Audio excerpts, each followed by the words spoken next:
តាអ្នកធ្លាប់មានអារម្មណ៍ថាខ្លួនឯងកំពុងតែទៅជាមួយនឹងអ្វីគ្រប់យ៉ាងដែលកើតឡើងជុំវិញខ្លួនរបស់អ្នកដែរទេបើខ្ញុំប្រាប់អ្នកថាកុំលឺទៅរកសេចក្តីសុខនិងទំនាក់ទំនងដ៏ល្អអាចបញ្ចប់នៅក្នុងពាក្យត្រឹមតែ2ម៉ាត់ប៉ុណ្ណោះពាក្យដែលអាចផ្លាស់ប្ដូរជីវិតរបស់អ្នកគឺ let them ឲ្យពួកគេទៅចោះស្រេចតែពួកគេចោះសៀវភៅ Let Them នេះត្រូវបាននិពន្ធដោយលោកស្រី Mel Robbins ដែលលោកស្រីគឺជាបុគ្គលម្នាក់ដែលដើមឡើយគឺលោកស្រីមានការគិតនៅគំនិតផ្ទាល់ខ្លួនជាច្រើនហើយតែងតែមានការចាប់ថ្នាក់នៅមនុស្សជុំវិញខ្លួន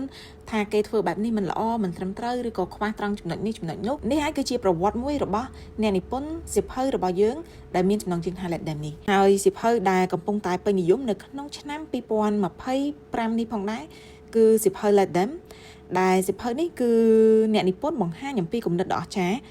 ដោយធ្វើការឈប់ចំណាយថាមពលដើម្បីគ្រប់គ្រងអ្នកដទៃហើយផ្លាស់ប្ដូរដោយចំណាំទៅលើការលូតលាស់ផ្ទាល់ខ្លួនរបស់ខ្លួនឯង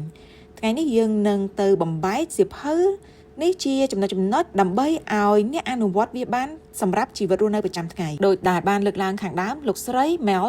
លោកបានរកឃើញនៅគំនិតនេះដោយលោកមានអារម្មណ៍ថាមិនពេញចិត្តជាមួយនឹងក្រុមគ្រួសារក៏ដូចជាអ្នកនៅជុំវិញខ្លួនរបស់គាត់តាមធម្មតាគឺគាត់តែងតែព្យាយាមគ្រប់គ្រងគ្រប់កលៈទេសៈទាំងអស់ប៉ុន្តែថ្ងៃមួយនោះគាត់បានគិតថាឲ្យពួកគាត់ធ្វើទៅពាក្យតូចនេះបានคล้ายទៅជាមន្តស្នេហ៍ក្នុងជីវិតគាត់ហើយយើងមកមើលថាតើហេតុអ្វីបានជាគាត់ចង់គ្រប់គ្រងគេយើងព្យាយាមគ្រប់គ្រងគេពីព្រោះតែយើងមានការភ័យខ្លាចនិងកង្វល់ឬចង់ឲ្យរឿងដែលបំរុងនឹងដើរហ្នឹងគឺទៅតាមផ្លូវតាមចិត្តរបស់យើងតែបើការគ្រប់គ្រងធ្វើឲ្យយើងអស់កម្លាំងនិងបង្កជាការឡើងតង់ចុងសម្រាប់យើងទៅទៀតនោះតើយើងគួរនៅតែបន្តព្យាយាមគ្រប់គ្រងអ្នកដទៃទៀតដែរឬទេផ្ទុយទៅវិញការចាក់ចេញអនុញ្ញាតឲ្យពួកគេអនុវត្តនៅអ្វីដែលពួកគាត់ចង់ធ្វើមិនចាំបាច់ទាមទារ perfect មិនចាំបាច់ទាមទារនៅភាពល្អឥតខ្ចោះនោះទេអនុញ្ញាតឲ្យពួកគេទៅធ្វើអ្វីក៏ធ្វើតាមតែចិត្តពួកគេទៅនោះហើយគឺជាសេចក្តីសុខដែលនឹងកើតមានឡើងសម្រាប់ខ្លួនរបស់អ្នកផ្ទាល់ហើយមូលដ្ឋានគ្រឹះនៃសៀវភៅ Let Them នេះយើងអាចនិយាយបានថា Let Them ហ្នឹងគឺមិនមានន័យថាអ្នកមិនខ្វល់នៅអ្វីទាំងអស់នោះទេប៉ុន្តែគឺវាមានន័យថាអ្នកឈប់ប្រយុទ្ធនៅក្នុងសង្គ្រាមដែលមិនមែនជារបស់អ្នកវាគឺជាសេរីភាពផ្នែកអារម្មណ៍មួយហើយ Let Them ឬក៏ Let Me នេះគឺអ្នកនិពន្ធចង់ឲ្យយើងដឹងពីការដែលអ្វីដែលយើងបាននិយាយថា Let Them ហ្នឹងគឺវាអាចធ្វើឲ្យពួកគេហ្នឹងខ្លាចទៅជាអ្វីមួយដែលមានលក្ខណៈផ្ទាល់ខ្លួនរបស់អ្នកដែលនៅជុំវិញខ្លួនរបស់យើងនឹងហើយវាអាចឲ្យយើងខ្លួនឯងនេះរស់នៅតាមផ្លូវជារបៀបរបស់ខ្លួនឯងនេះគឺជាការបញ្ចូលគ្នារវាងការលះបង់និងការទទួលខុសត្រូវដោយកម្លាំងណាមួយនៃស្ថានភាពរបស់អ្នកហើយមួយវិញទៀតបើយើងនិយាយអំពីសុខភាពវិញព្រំដែននៃសុខភាពនេះគឺវាមិនមែនជាការរារាំងនោះទេប៉ុន្តែវាគឺជារបៀបនៃការបង្ហាញកិត្តិយសចំពោះខ្លួនឯងអ្នកនិពន្ធបានបង្រៀនយើងឲ្យប្រើពាក្យថាទេហើយការលះបង់នៅអារម្មណ៍ខឹងនិងការបំបែកខ្លួនដោយភាពមេត្តាគឺអារម្មណ៍ខឹងនេះហើយបានធ្វើឲ្យយើងជាប់នៅក្នុងអតីតកាលអញ្ចឹងយើង let them យើងអនុញ្ញាតឲ្យវាទៅអ្នកត្រូវតែឲ្យអភ័យដើម្បីជាសន្តិភាពនៅក្នុងផ្លូវចិត្តរបស់អ្នកនេះគឺជាអ្វីដែលអ្នកគួរតែធ្វើការអត់ឱនដើម្បីផ្ដល់មេត្តាឬក៏អាចហៅបានថាផ្សាយមេត្តាចំពោះអ្នកដែលគាត់បានធ្វើអំពើដែលមិនស័ក្តិសមឬក៏អ្វីដែលអ្នកខកបំណងនោះគឺយើងអាចអនុញ្ញាតឲ្យមានការបំបែកខ្លួនចេញពីបញ្ហាទាំងអស់នោះដោយធ្វើការរក្សាដោយគ្មានការបាត់បង់នៅសេចក្តីសុខផ្ទាល់ខ្លួនរបស់យើងនោះទេហើយមួយវិញទៀតសម្រាប់ទំនាក់ទំនងការទទួលយកគេដូចដែលគេទទួលយកយើង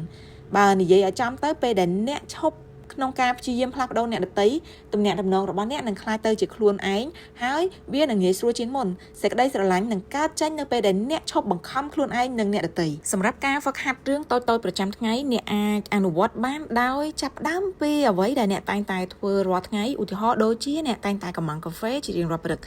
អនុញ្ញាតឲ្យអ្នកលក់កាហ្វេរៀបចំនៅកាហ្វេទៅតាមរបៀបរបស់គេហើយអ្នកនឹងទទួលបាននៅរសជាតិថ្មីមួយទៀតដែលអ្នកជំនាញនោះគេនឹងធ្វើឲ្យអ្នកហើយសម្រាប់កូនវិញអ្នកមួយចំនួនគាត់ព្យាយាមរឹតបន្តឹងនៅក្នុងការឲ្យកូនរបស់គាត់ប្រើប្រាស់នៅសម្លៀកពាក់ប្រភេទនេះប្រភេទនោះអនុញ្ញាតឲ្យពួកគាត់ធ្វើតាមទឹកចិត្តរបស់គាត់ទៅមើលតើនឹងមានអ្វីកើតឡើងហើយចំពោះមិត្តរួមការងារក៏ដូចគ្នាអនុញ្ញាតឲ្យពួកគេធ្វើនៅអ្វីដែលគេចង់ធ្វើវាគឺជាការហ្វឹកហាត់ខ្នាតតូចមួយប៉ុន្តែ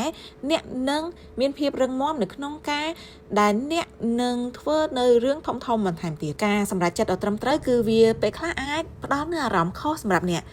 បើអ្នកអាចបញ្ចប់ការងារដោយមិនល្អឬក៏ទំនាក់ទំនងដែលមិនពិតប្រាកដដែលមានលក្ខណៈ fake ឬក៏ដែលមានលក្ខណៈមិនច្បាស់លាស់វាអាចនឹងធ្វើឲ្យអ្នកមានអារម្មណ៍ថាក៏ប៉ុន្តែជាពិតប្រាកដពេលខ្លះវាអាចគឺជាចំណុចត្រឹមត្រូវក៏ថាបាន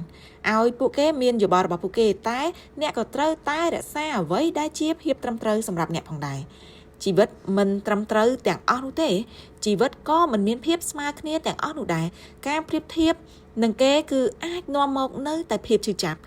កុំសួរថាហេតុអ្វីបានជាខ្ញុំត្រូវធ្វើវាហេតុអ្វីបានជារឿងនេះធ្លាក់មកកាន់ខ្ញុំគួរសួរខ្លួនឯងថាតើខ្ញុំ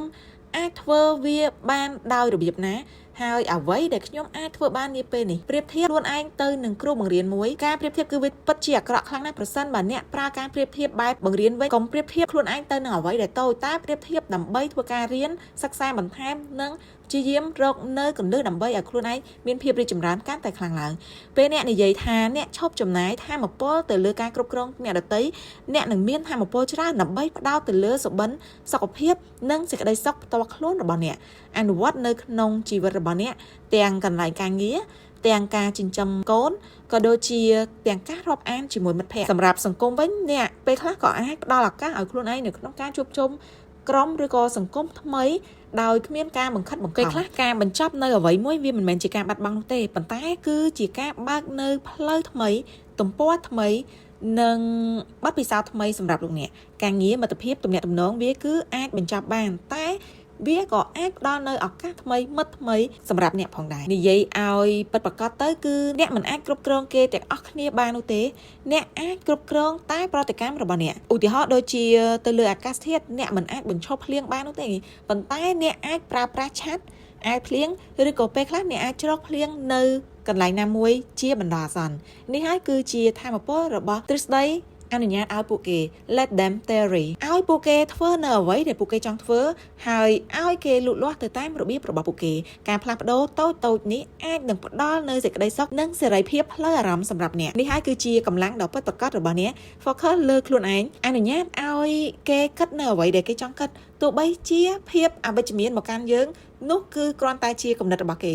ចំណុចសំខាន់គឺខ្លួនអ្នកតើអ្នកគឺជាមនុស្សបែបនោះដែរឬទេ focus លើខ្លួនឯងអនុញ្ញាតឲ្យគេគិតនៅអ្វីដែលគេចង់គិតហើយ let them be themselves អនុញ្ញាតឲ្យពួកគេខ្លាចទៅជាអ្វីដែលពួកគេចង់ធ្វើហើយបន្ទាប់មកទៀតអ្នកនឹងដឹងថាតើអ្វីអ្នកត្រូវអនុវត្តបន្តសូមអរគុណសម្រាប់ការតាមដានស្ដាប់ជួបគ្នានៅប្រធានបទបន្ត